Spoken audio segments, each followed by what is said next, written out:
Sabedoria de Deus triunfa sobre todo o mal. Vamos falar isso com fé? Diga, a sabedoria de Deus. De novo, a sabedoria de Deus triunfa sobre todo mal. Vamos ouvir a voz de Deus, começando com a primeira carta de Paulo aos Coríntios, capítulo 3, versículo 10. Segundo a graça de Deus que me foi dada, lancei o fundamento como prudente construtor, e outro edifica sobre ele. Porém, cada um veja como edifica. Nós estamos lançando fundamentos, os fundamentos que o apóstolo Paulo lançou à igreja gentílica. Agora, ele disse, eu, como um prudente construtor, lancei o fundamento. O fundamento é o Cristo ressuscitado, não o Cristo da carne, o Cristo judeu, o Cristo no cumprimento da lei. Agora, ele diz, outro edifica sobre ele. Nós estamos aqui edificando com ouro, prata, pedras preciosas. Nós estamos deste altar fornecendo ao povo do Senhor, à igreja, os materiais mais sólidos da graça de Deus. Só que ele diz depois, porém, cada um veja como edifica. Cada um veja o que faz com isso. Como é que vai edificando a sua vida. Vamos orar. Senhor Jesus Cristo, nós estamos aqui, Senhor, totalmente abertos. Nossa mente, o nosso coração estão livres, disponíveis à ação do Teu Espírito Santo para falar, para nos ensinar, para nos revelar aquilo que está preparado para este dia, Jesus. Portanto, Senhor, que seja a atuação do Teu Espírito em nós, a nos convencer da verdade, Senhor. A mostrar, Senhor, qual é a verdade, para que sejamos todos libertos de tudo, Senhor. De todas as mentiras, de todas as opressões, de todos os laços do inimigo, Jesus. Porque esta palavra não voltará para ti vazia, sem antes cumprir os desígnios para os quais tu mesma designaste, Senhor. Portanto, fala-nos, Senhor, sobre sabedoria de Deus. Fala-nos, Pai, sobre o triunfo que esta palavra tem sobre todo o mal, Jesus. E que cada um aqui seja sábio para edificar da melhor maneira a sua vida. Nós oramos com fé, em nome de Jesus. E toda a igreja diga amém e amém. Louvado seja Deus. Obrigada, pastora. Meus irmãos queridos, ovelhas de Jesus Cristo, que Ele me concedeu a honra e o privilégio de pastorear, povo eleito, povo escolhido, povo de propriedade exclusiva de Deus. Nós estamos todos falando da importância da palavra. O tempo todo nós falamos da importância da palavra predestinada de sabedoria. Dos mistérios que nos foram revelados. Nós estamos sempre dizendo, sem a palavra nós não somos nada. Sem a palavra nós não temos direção. Porque a palavra é luz, a palavra é lâmpada para o nosso caminhar, para os nossos passos.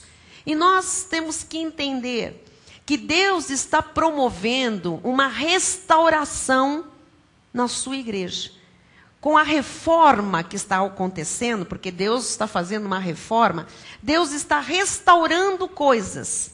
Eu creio que muito tem que ser restaurado na igreja de Jesus Cristo. Mas Deus, na sua soberania, na sua sabedoria, começou por restaurar a palavra no altar. Porque sem a palavra, nada mais poderia ser restaurado. Nada poderia ser transformado. Nada poderia ser restituído. Nada poderia ser modificado. Nada poderia ser manifestado se não fosse a palavra. E nós cremos na importância desta restauração que Deus está fazendo dentro da igreja. E graças a Deus por Ele estar usando o nosso ministério. uma igreja nestes últimos tempos. Eu já expliquei aqui várias vezes, tenho falado sobre isso, que uma igreja só é completa nos seus ministérios quando ela tem apóstolos, profetas, evangelistas, pastores e mestres. A igreja precisa do apostolado, porque apóstolo significa enviado com uma mensagem especial, respaldado por Deus. É alguém que traz uma revelação para um povo específico, num momento histórico específico. Quando uma igreja tem um chamado apostólico, a igreja se identifica com um prudente construtor. Quando o apóstolo Paulo disse, prudente construtor, eu lancei os fundamentos, porque antes do apóstolo Paulo a igreja não tinha fundamentos. A igreja era uma mistura, era judaísmo com a mistura da palavra do reino que Jesus havia revelado para aqueles primeiros apóstolos. E a igreja gentílica não tinha fundamentos. Paulo então vem como um prudente construtor, e é ele o chamado de Deus, o investido de revelação, de unção de Deus para lançar o fundamento da igreja gentílica. E quando o apóstolo Paulo disse, como prudente construtor, ele estava falando do arquiteto, daquele que cria o projeto, aquele que supervisiona uma obra. Você sabe que para se construir uma casa, precisa-se ter, em primeiro lugar, bons fundamentos, bons alicerces, uma estrutura sólida, porque são os alicerces que sustentam a estrutura da casa e, consequentemente, a casa toda. Se uma vida, e vida na Bíblia é comparada à casa muitas vezes, se uma vida não tem bons fundamentos, ela pode até edificar alguma coisa.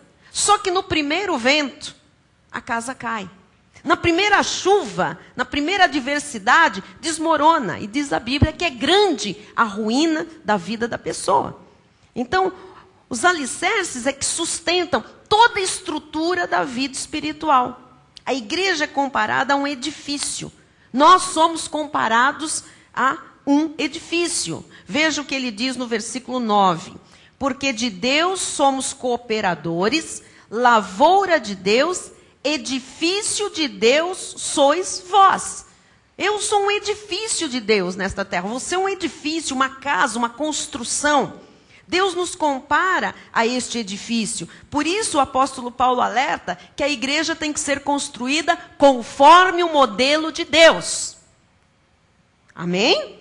As nossas vidas, para serem vidas frutíferas, para haver manifestações poderosas de Deus na nossa vida, as nossas vidas precisam ser construídas de acordo com o modelo de Deus, segundo a ordem de Deus. Se você não tem os fundamentos conforme Deus determina, a sua vida pode aparentemente ser uma vida boa, mas no primeiro vento a vida desaba. Por que a vida de milhares de crentes no nosso país desaba? Porque não tem fundamento, não tem o modelo de Deus. Tem o modelo das denominações, tem a ordem de líderes, mas não tem o quê? Não tem aquele fundamento conforme Deus determina. E aí, no primeiro vento, a chuva pode vir também, e aí é grande a ruína. Então, a missão da nossa igreja, como igreja apostólica, enviada, respaldada por Deus, é lançar bons fundamentos à sua vida. Diga graças a Deus por isso. Você precisa da igreja, você precisa dos ensinamentos da igreja, para você ter uma estrutura forte. E para você saber viver nas adversidades da vida, nos ventos que tantas vezes sopram, contrários àquilo que nós estamos vivendo. Você precisa ter bons fundamentos, segundo a ordem de Deus e segundo o modelo de Deus. Você sabe que a igreja tradicional se desviou do modelo original de Deus há muito tempo. A igreja tradicional deixou de ser uma igreja eficiente e passou a ser um grupo social que se reúne. Você vê hoje pessoas amedrontadas com, sabe, aquilo que possa sair do altar. Que será que vão lançar hoje sobre a minha vida, sobre as nossas vidas?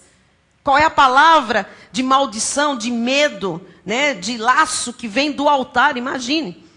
Hoje você vê nas igrejas pessoas com medo umas das outras.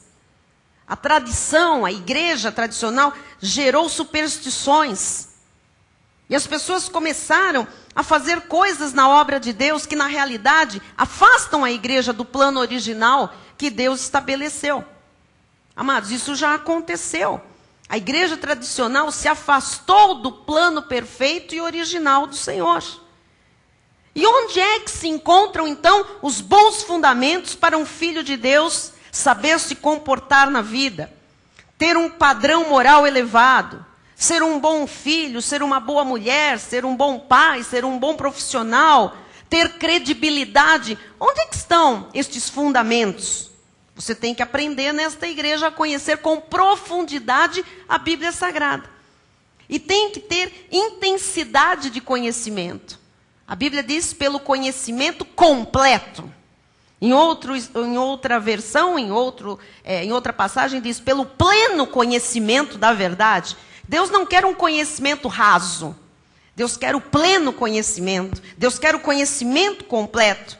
E quando você conhece completa e perfeitamente, profundamente as Sagradas Escrituras, você vai entender o significado das 14 epístolas do apóstolo Paulo. Porque é aí que está a sabedoria predestinada para a nossa vida.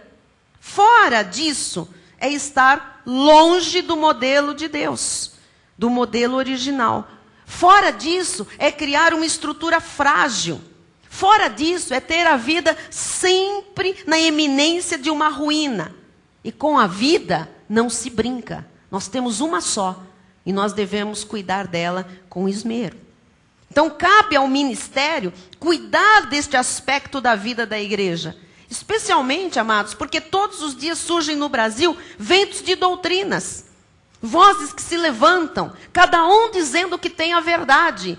E se o povo de Deus não conhece a verdade, qualquer verdade vai ser verdade. Eu aprendi, tem uma expressão que o nosso apóstolo Miguel Ângelo usa, que é muito forte, muito interessante e real. Ele diz assim: para o perdido, qualquer caminho serve. Não sei quantos já se perderam em algum lugar. Na cidade, às vezes, você está num bairro que você não conhece bem, você está lá perdido. Ué, qualquer caminho serve. Você, eu vou tentar por aqui, eu vou tentar por ali. Assim está vivendo o povo de Deus neste Brasilzão. Né? Para o perdido, qualquer caminho serve. É para cá, tem um louco gritando ali, tem um outro falando que é ali, tem outro. Para perdido, espiritualmente falando, qualquer caminho serve. Em Efésios 4,14 diz: para que não mais sejamos como meninos, agitados de um lado para outro e levados ao redor por todo o vento de doutrina. Ora, o apóstolo Paulo, há 2000 anos, escreve e ele diz: gente, os ministérios de apóstolos, profetas, evangelistas, pastores e mestres visam o aperfeiçoamento do corpo de Cristo, visam a revelação do Senhor, para que nós não mais sejamos como meninos. Não é para ser como meninos. O povo de Deus hoje é infantil. É como meninos, agitados de um lado para o outro, levado ao redor. Você sabe o que é um menino agitado e levado pelo vento? O menino é a pessoa que ainda não tem maturidade. O menino é aquela pessoa que ainda não cresceu. O menino é aquela pessoa que ainda não está se alimentando de alimento sólido. É a pessoa que ainda está bebendo leitinho. A criança, você sabe, ela deixa se levar. O menino deixa se levar. Mas você não pode ser mais criança. Em termos espirituais, você não tem mais como ser menino. Você tem que ser um adulto, você tem que crescer. Deus chama os seus filhos para um crescimento. O apóstolo Pedro diz: antes crescei na graça e no conhecimento do nosso Senhor e Salvador Jesus Cristo. E os ventos que jogam de um lado para o outro, o que são esses ventos que o menino vai para cá, vai para lá, né? Ele vai levado ao redor por todo o vento de doutrina. São as doutrinas erradas, são os ventos que levam para cá, que levam para lá o povo de Deus. Agora imagine uma criança atirada de um lado para o outro. Triste, não é? Assim são os crentes infantis e imaturos que só se alimentam de leite e que se metem pela imaturidade com doutrinas erradas, que acabam por jogá-los de um lado para o outro e, por fim, destruí-los. Há milhares de crentes fora das igrejas destruídos. E há outros milhares dentro das igrejas destruídos. Porque eles são jogados de um lado para o outro. Bispo, isso é muito sério. Isso é muito sério. Esses ventos são, às vezes, ideias contrárias ao que a Bíblia diz.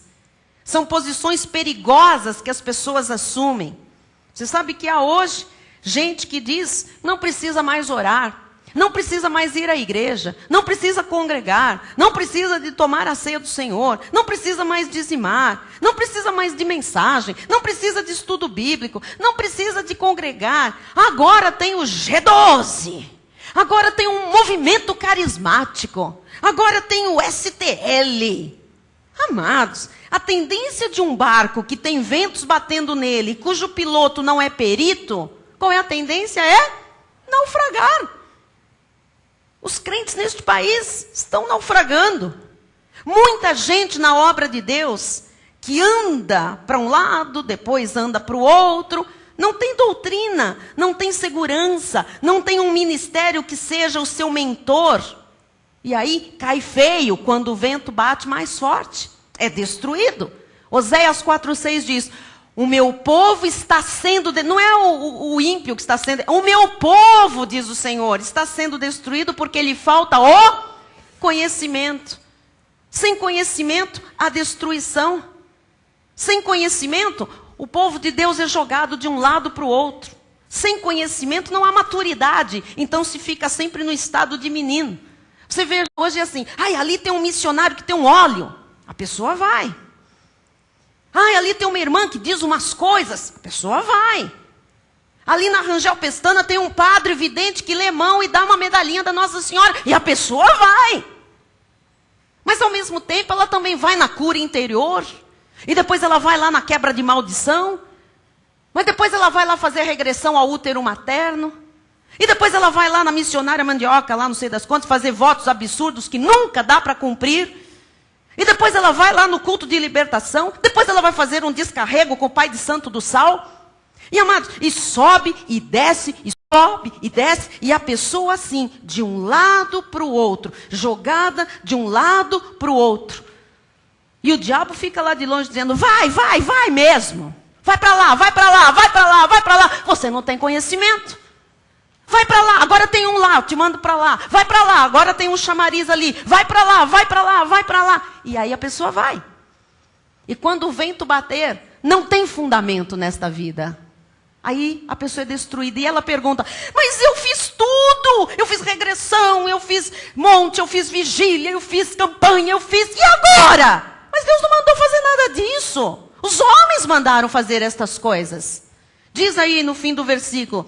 Pela artimanha dos homens, pela astúcia com que induzem ao erro. Ora, o que são artimanhas usadas por esses homens? Eles têm uma astúcia, uma lábia, que induz ao erro. O povo de Deus está errando porque não tem conhecimento. E diz em 2 Timóteo 3,13... Mas os homens perversos e impostores irão de mal a pior, enganando e sendo enganados. Amados, uma coisa alimenta a outra. Os enganadores alimentam os que são enganados. Os que são enganados estão alimentando os enganadores. Está aqui. Se eu não ensino a igreja, se a igreja não tem estrutura, o povo de Deus é enganado pelos impostores. Há pessoas que enganam, mas que na realidade estão sendo enganadas, porque estão se enganando a si mesmas. Isso são artimanhas. Às vezes a pessoa, no meio de grandes necessidades, ela tem ali fome, ela tem crises, ela está cada vez pior, né, apanhando do marido.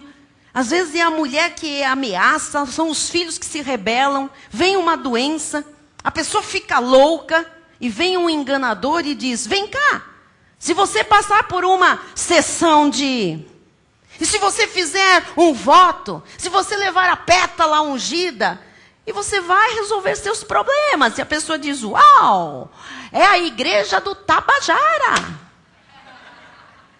É verdade, amados. você resolve os seus problemas. Temos aqui Campagneitor Tabajara. Temos aqui o Fogareitor Tabajara. O Carneitor. E a pessoa vai. Nada mais é do que artimanhas de homens que induzem ao erro. Tudo isso está na Bíblia. E se você não conhecer isto bem, pode ser que você seja levado e aí vem a ruína. Quantas milhares de pessoas no Brasil já passaram dentro de igrejas? Quantas outras milhares já estiveram na obra de Deus e hoje estão arruinadas? Ora, não lhes faltou jejuns. Não lhes faltou noites de vigília. Não lhes faltou montes. Não lhes faltou campanhas, votos. Estão arruinadas. Eu pergunto, por quê? Porque elas foram levadas de um lado para o outro por qualquer vento de doutrina, mas não tinham fundamentos. Só a graça de Deus lança fundamentos à vida de um filho de Deus.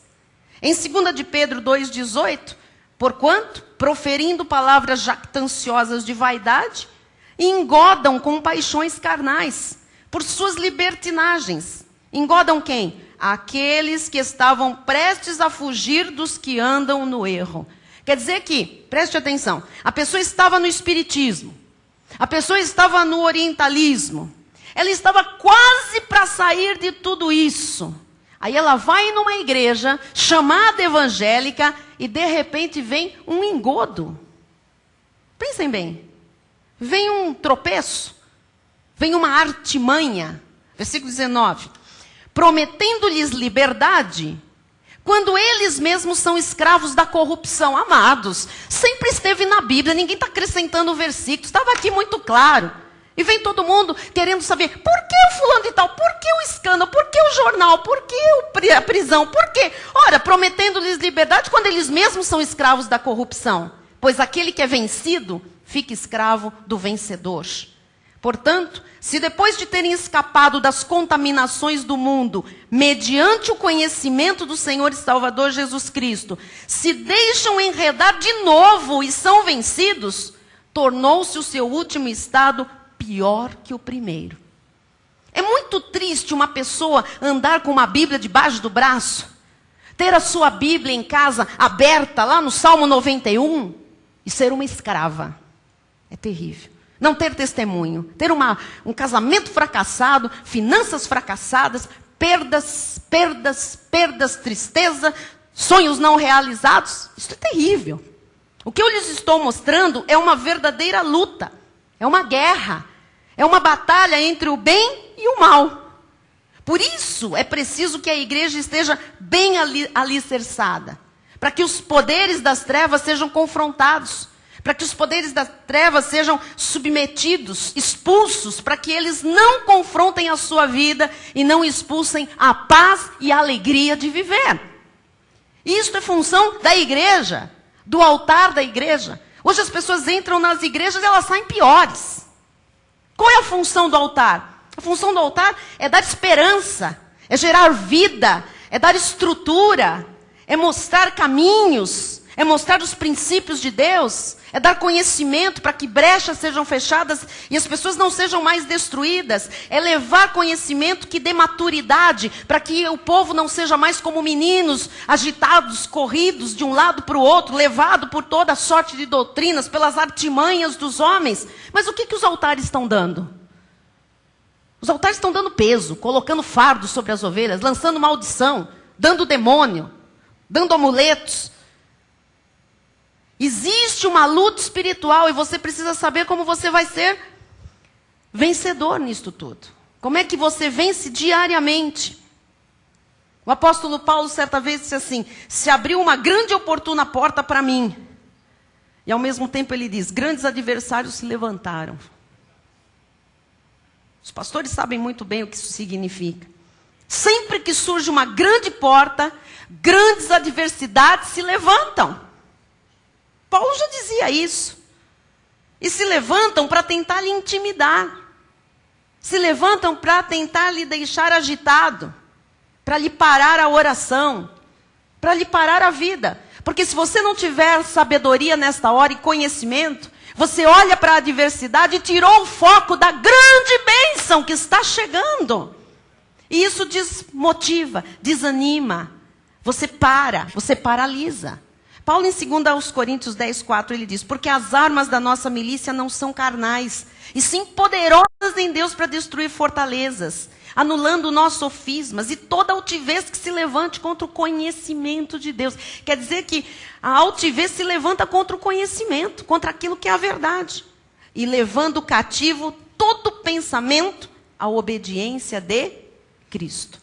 Quer dizer que contra o bem, contra o conhecimento de Deus, dioturnamente, todos os dias, se levantam fortalezas, sofismas. Sofismas são meias-verdades. São mentiras que parecem verdade. E altivez.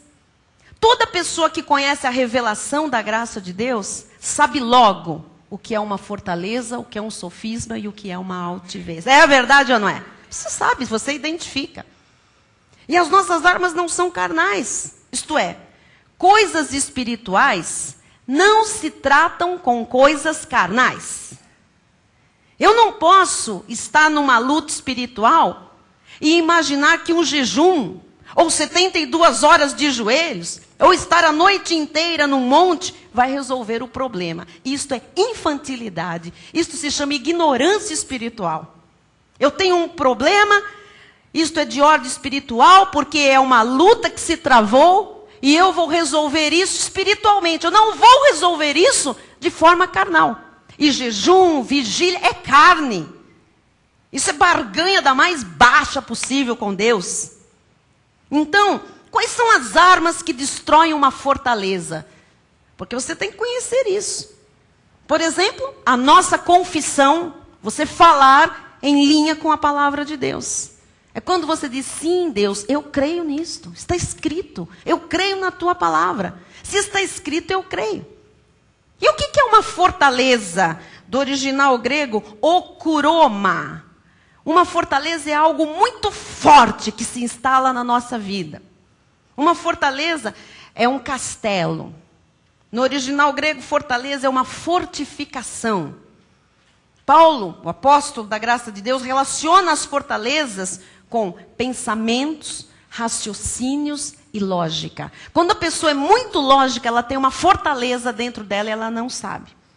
Quando a pessoa vive só na base do raciocínio humano, do que ela vê, do que ela sabe, do que ela conhece, ela tem uma fortaleza estabelecida. São pensamentos que elas têm ali arraigados. Quando alguém tem um pensamento contrário aos pensamentos de Deus, ou lógica, ou raciocínio falaz, esta pessoa está debaixo de uma fortaleza, que é levantada por influência do maligno. Tiago 3,15 diz, esta não é a sabedoria que desce lá do alto. Às vezes a pessoa diz, não, mas eu estou vendo, é isso, eu estou aqui, eu estou elaborando isto aqui, eu vejo assim, eu analisei bem. Esta não é a sabedoria que desce lá do alto. Antes é terrena, animal e demoníaca. Existe uma sabedoria terrena, que Paulo diz que é animal e demoníaca. Tiago, desculpa. E a especialidade do inimigo, fazer com que essa sabedoria, que é terrena, animal e demoníaca, se instale na cabeça das pessoas, principalmente de crentes que ainda são meninos. São aquelas mentes que ficam presas à lógica e que se sustentam com mentiras, porque fora da Bíblia, amados, tudo é mentira. Só que as nossas armas espirituais, elas têm poder para destruir todas as mentiras, todas as fortalezas, tudo aquilo que resiste ao conhecimento de Deus. As suas armas são fé, diga fé. Conhecimento da verdade, diga conhecimento da verdade. Diga é a sã doutrina. E uma confissão firme. Então as fortalezas precisam ser destruídas. Aquelas mentiras, aquilo que foi lá colocado na mente, aquilo que às vezes por anos foi alimentado e que não tem parte com Deus, isso é uma fortaleza. E precisa se destruir as fortalezas, porque em primeiro lugar, elas afastam do conhecimento de Deus. Toda pessoa que fica com fortalezas na cabeça, ela não consegue conhecer a verdade. Segundo lugar, as fortalezas impedem a obediência. Deus está falando, as coisas têm que ser assim. A pessoa diz, não, eu penso assim, porque eu aprendi assim, porque a tradição diz assim. Ih, você tem uma fortaleza estabelecida dentro da sua cabeça, que impede você de obedecer a Deus. E quando uma pessoa se afasta do conhecimento e não entra na obediência, duas coisas acontecem. Primeira, ignorância total das coisas de Deus. Como é triste hoje você ouvir alguns crentes totalmente ignorantes, não sabem nada de Deus. Eu digo isso com temor e tremor, mas é a minha realidade. Eu recebo muitas pessoas que vêm da lei. Nós temos contatos com líderes, com pastores, e-mails que nós recebemos, não sabem nada. Sabem um monte de regras, um monte de tradição, um monte de questionamentos lá da denominação, mas de Deus mesmo, tem ignorância total. Total. Não sabe. Nós temos visto pastores, temos tido contato, você diz, vamos abrir em Efésios. E o pastor está lá no Velho Testamento procurando. O que se pode esperar de um pastor que não sabe onde fica o livro de Efésios? O que ele passa para a sua igreja? Você vê as discussões na rádio, na televisão, entre líderes, falando daquilo que eles não sabem, argumentando com tanta baboseira, me desculpe usar esse termo, que chega a dar enjoo. Quem são essas pessoas? São pessoas que se afastam do conhecimento, não estão em obediência a Deus, e aí a primeira coisa que acontece é uma ignorância total das coisas de Deus. E em segundo lugar, chama-se espírito de rebelião. A pessoa é rebelde contra a verdade. Ela é rebelde. Ela não aceita que existe uma verdade que ela desconheça. Ela não aceita que pode existir alguma coisa que ela não saiba. Ela é rebelde. Tito 3, 8 e 9 diz assim, fiel é esta palavra, e quero que no tocante a estas coisas, faças afirmação, confiadamente, a confissão, para que os que têm crido em Deus, sejam solícitos na prática de boas obras. Estas coisas são excelentes e proveitosas aos homens. Evita discussões insensatas. Ele está escrevendo isso para crentes. Como tem crente tolo. Às vezes eu recebo e-mails, amados, de pessoas simples, que não são nada nas igrejas, mas elas vêm com uma profundidade de revelação. Deus começa a revelar e diz, então, peraí, bispos, aquele texto do apóstolo Paulo, então no Velho Testamento aquilo estava se referindo especificamente aos nossos irmãos. Você vê uma profundidade, porque começa a se abrir para a revelação, começa ali a lutar contra as fortalezas de anos, e às vezes você vê líderes mandando certas perguntas que dá vontade, amado, de chorar. E assim, eu quero saber, os líderes normalmente são assim, eu quero saber e quero que me respondam imediatamente. Ainda são mal educados, grosseiros, insubmissos, desrespeitosos. E quero que me responda já. Eu quero que me responda quem era o avô de... E eu penso, gente! Ele quer saber o nome do avô, não sei de quem. Porque isso deve enriquecer muito a sua pregação.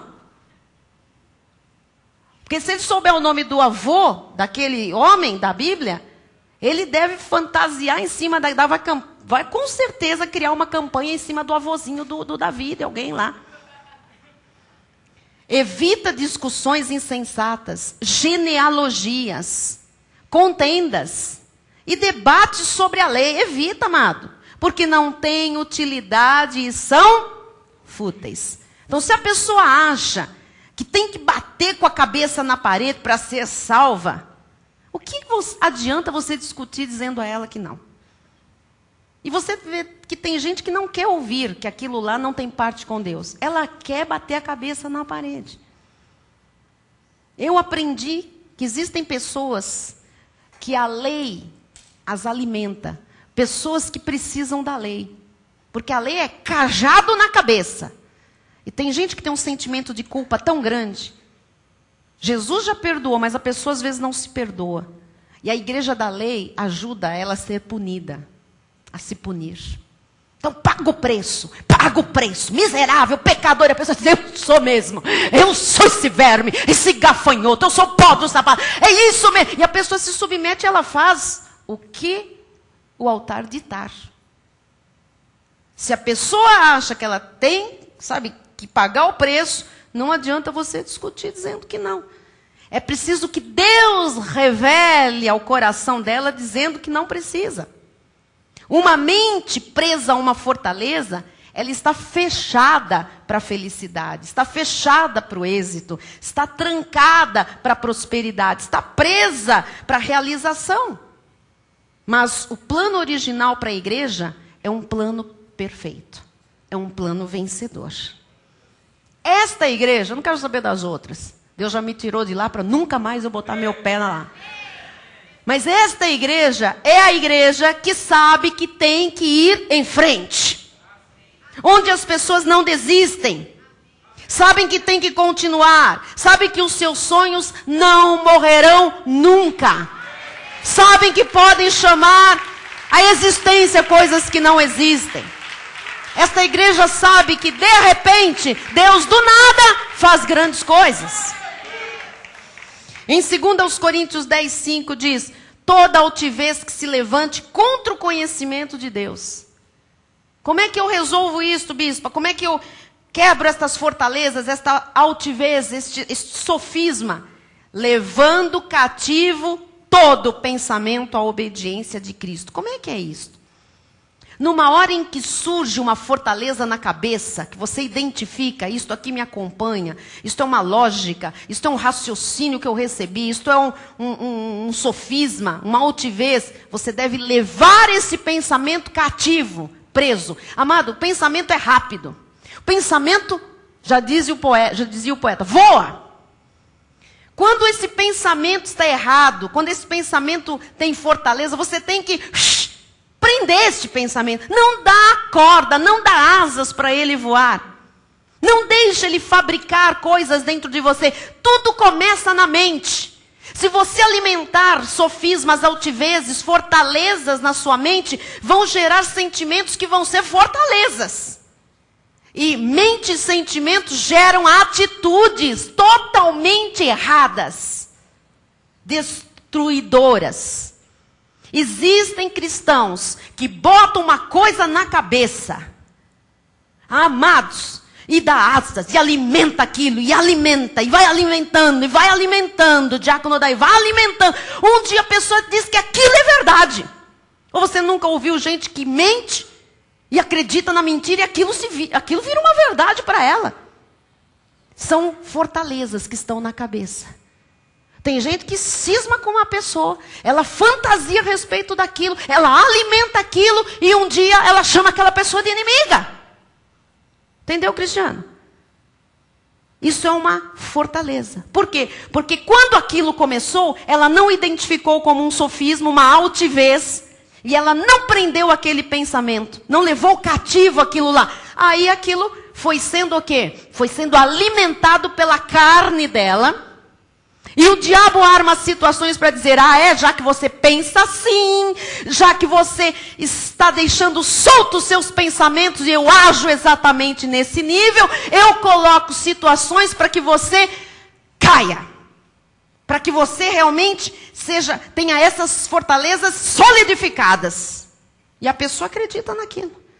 Quando a pessoa está presa às fortalezas, ela não consegue crer na verdade. Ela não consegue enxergar a verdade. Aliás, ela não consegue nem crer nas verdades de um livro sagrado chamado a Bíblia Sagrada. Ela não consegue sequer acreditar na obra de Jesus na cruz em seu favor. Ela acredita que Cristo morreu na cruz, mas que ela pode ser sarada pela morte dele na cruz, ela não acredita. A pessoa consegue acreditar em doentes. Ela consegue acreditar em cristais, em pirâmides, em velas, em escapulários, em purgatórios. Em tudo que é mentira. Quando a verdade está disponível na Bíblia Sagrada. A verdade só está na Bíblia, amado. Fora da Bíblia não há verdade nenhuma. Este livro aqui mudou a minha vida. Este livro mudou a vida de milhares e milhares de pessoas. E eu creio que este livro, pela revelação da graça de Deus, há de mudar a vida do Brasil. Este povo escravo há de conhecer a graça genuína de Deus, amados. Ah, bispa, você é sonhadora. Sou mesmo, em Deus eu posso sonhar, porque os sonhos que Ele coloca no coração, Ele é responsável por realizar. Amém? Em 1 Coríntios 1:20 diz: onde está o sábio? Olhe para a terra e procure o sábio. Onde o escriba, o homem que faz a lei? Onde o inquiridor deste século? Porventura não tornou Deus louca a sabedoria do mundo? Então ficar pegado ao conhecimento humano, à sabedoria humana, à lógica humana, é o quê? Loucura. É louca a sabedoria deste mundo. Visto como, na sabedoria de Deus, o mundo não o conheceu por sua própria sabedoria. Quer dizer que a sabedoria que o homem tem não é o suficiente para ele conhecer Deus. Não dá.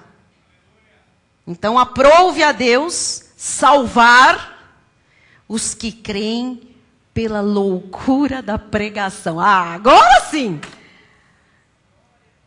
A pregação é loucura para esse mundo, amados. Mas você creu pela loucura dessa loucura. Porque para você não é. Porque tantos judeus pedem sinais. Os judeus eram muito da lei, da carne. Então precisava ver para crer. Então, típico dos judeus, sinais. Me mostra. Faz, Deus. Tanto os judeus pedem sinais, como os gregos buscam sabedoria. É a característica do grego. O saber, onde é o berço da filosofia? A Grécia. Saber humano. Mas nós pregamos a Cristo crucificado.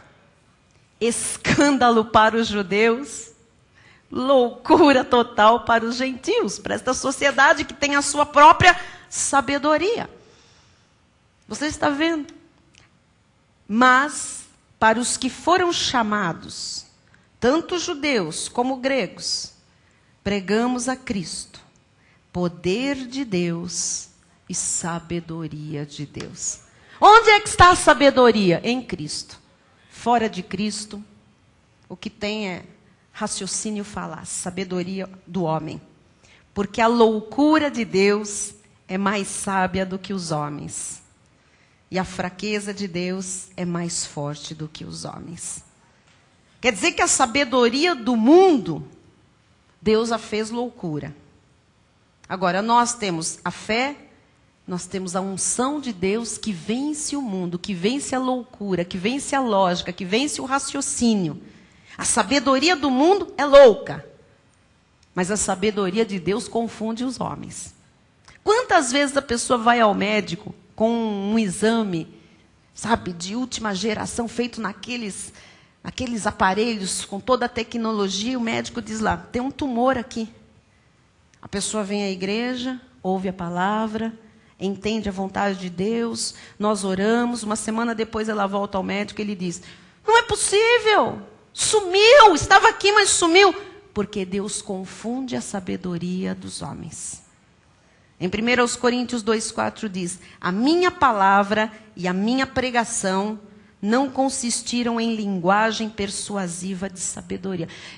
Como o apóstolo Paulo, nós não estamos aqui, amados, sabe, usando palavras para você sair daqui e falar, nossa, coisa rebuscada, que confuso, que difícil, nossa, deve ser bonito, isso deve ser a verdade. Não. A minha palavra e a minha pregação, esta é a palavra da graça de Deus, ela é simples, porque ela vem com a revelação do Espírito Santo.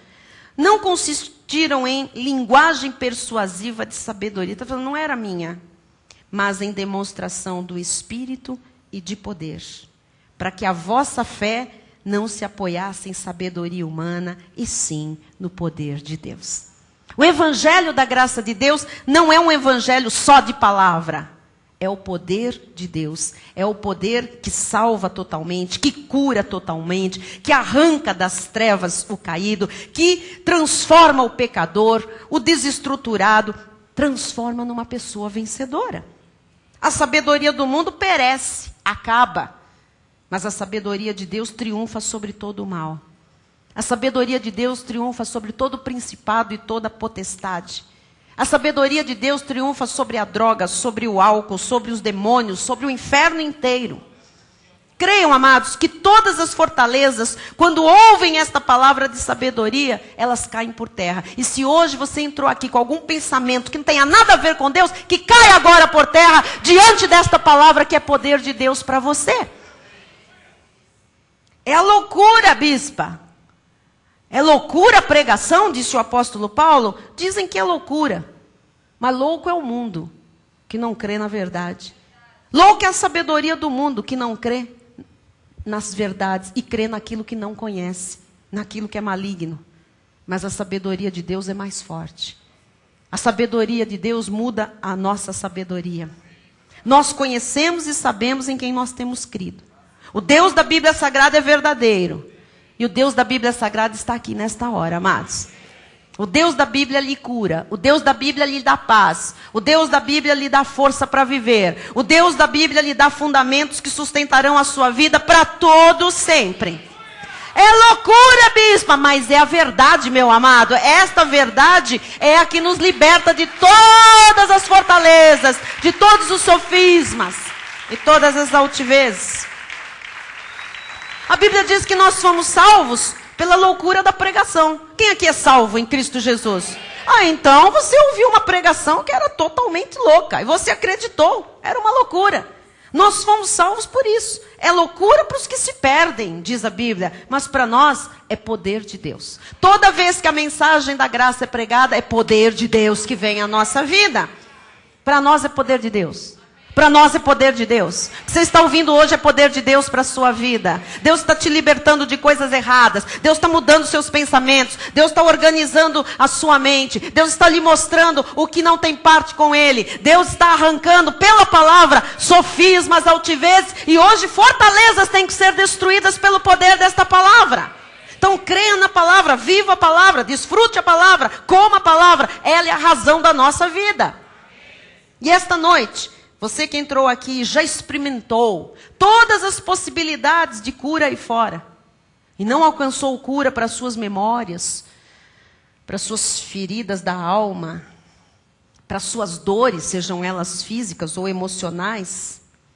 Quem sabe você que foi maltratado quando você era criança, você que foi denegrido quando era adolescente, você mulher que foi pisada como esposa, você, marido, que foi humilhado.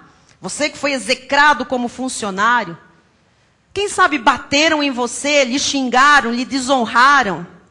A sabedoria de Deus diz hoje: eu lhe darei dupla honra.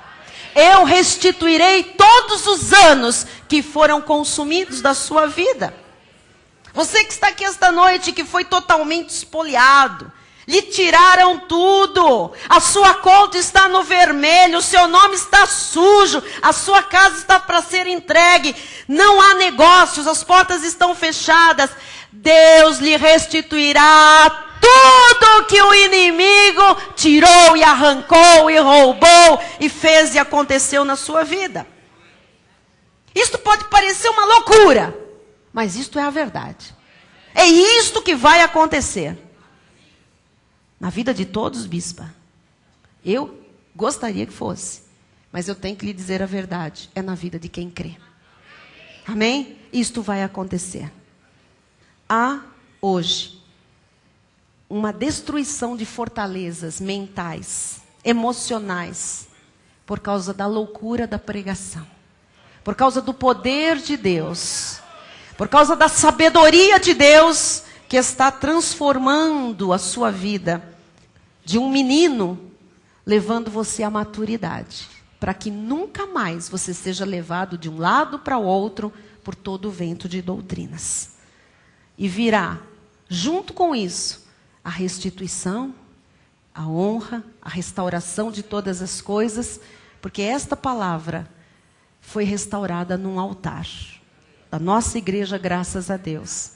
E ela é poderosa para restaurar a vida de todos os filhos de Deus. Assim seja, assim disse o Senhor. Amém, amém, amém. E a Ele, e a Jesus, Fique de pé em nome de Jesus. Ministros de louvor, venham encerrar comigo. E o bispo, levante suas mãos aos céus. Pode ser uma loucura, mas você já levantou a mão em estádio de futebol, já levantou a mão em sala de aula, em passeata, você já levantou a mão em casa, espreguiçando, você já fez tanto com essa mão. Agora levante as mãos, mostrando a sua dependência de Deus. Levante as suas mãos, exaltando aquele que é o dono da sua vida, o Todo-Poderoso, o Senhor, o Rei da Glória, aquele que lhe escolheu de antemão, lhe predestinou em amor para ser dele, aquele que lhe chamou, aquele que mostrou a verdade, que lhe libertou, lhe salvou, lhe plantou o Espírito Santo, selou você para o dia da redenção. Levante as mãos àquele que pode mudar, aquele que pode transformar, aquele que pode destruir fortalezas, sofismas e altivezes.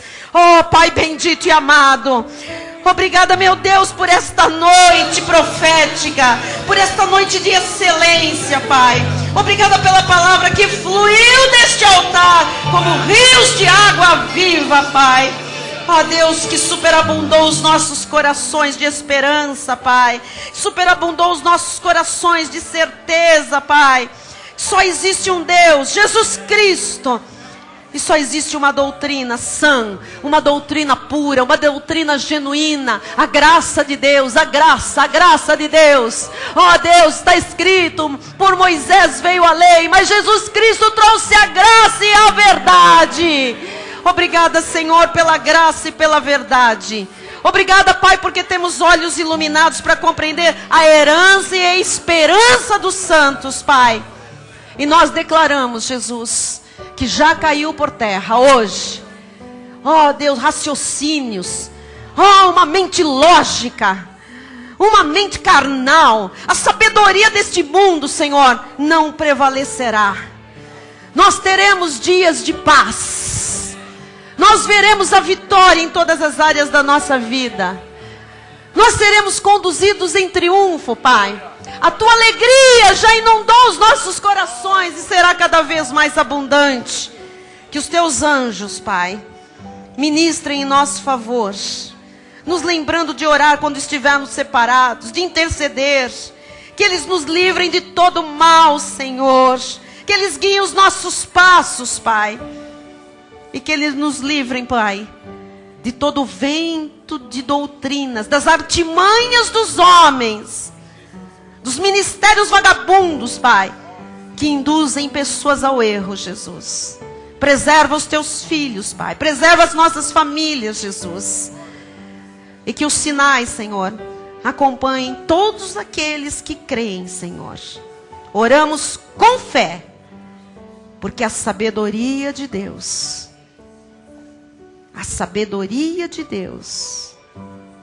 triunfa sobre todo o mal.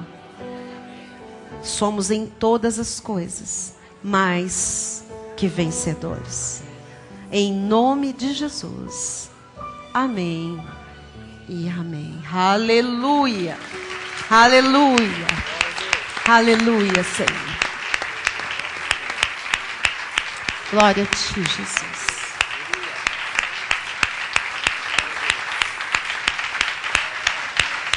Glória a ti, Senhor.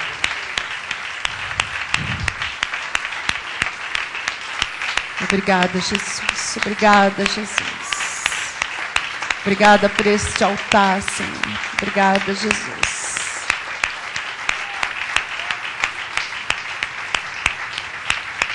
Aleluia. Aleluia. Graças a Deus. Estenda a sua mão na direção do altar. A graça e o conhecimento do nosso Senhor e Salvador Jesus Cristo, o amor de Deus e as doces manifestações do Espírito Santo de Deus sejam constantes e permanentes na vida de todos nós. E aqueles que recebem essa palavra em seu coração, digam aleluia! Aleluia! Glória a Deus! Vá em paz, vá feliz! Amém! Os que puderem, cantem conosco.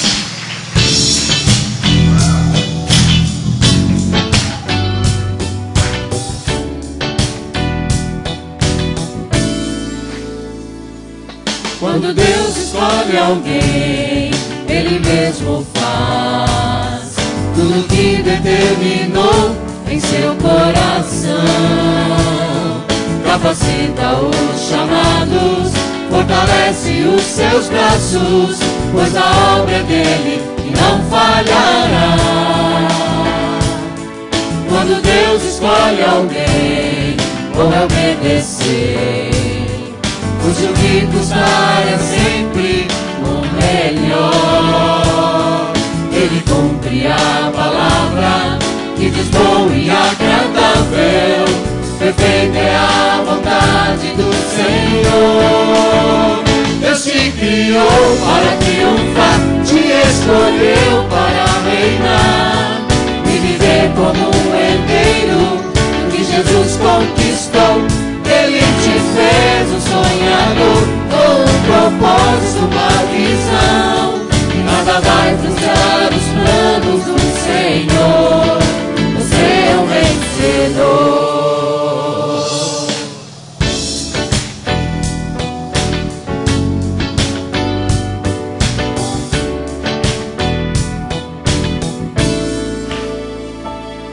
Quando Deus escolhe alguém, Ele mesmo faz tudo que determinou em seu coração.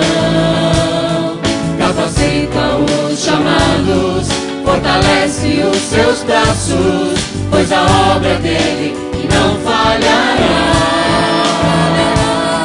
Quando Deus escolhe alguém, vou obedecer, custe o que custar é sempre o melhor. Ele cumpre a palavra que diz bom e agradável, perfeita é a vontade do Senhor.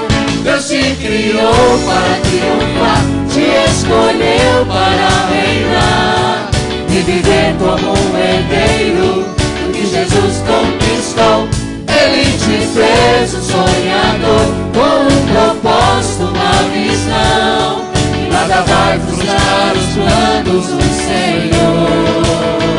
Deus te criou para triunfar, te escolheu para reinar e viver como um herdeiro que Jesus conquistou. Ele te fez um sonhador com um propósito, uma visão, nada vai frustrar os planos do Senhor. Você é o vencedor. Você é o vencedor.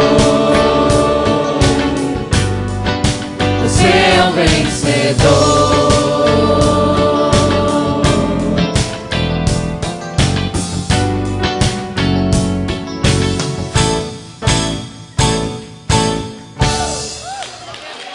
Glória a Deus, boa noite a todos, vão em paz em nome de Jesus. Você é um vencedor. Diga a quem está ao seu lado: a sabedoria de Deus triunfa sobre todo o mal. Boa noite a todos, boa noite internautas. Até domingo.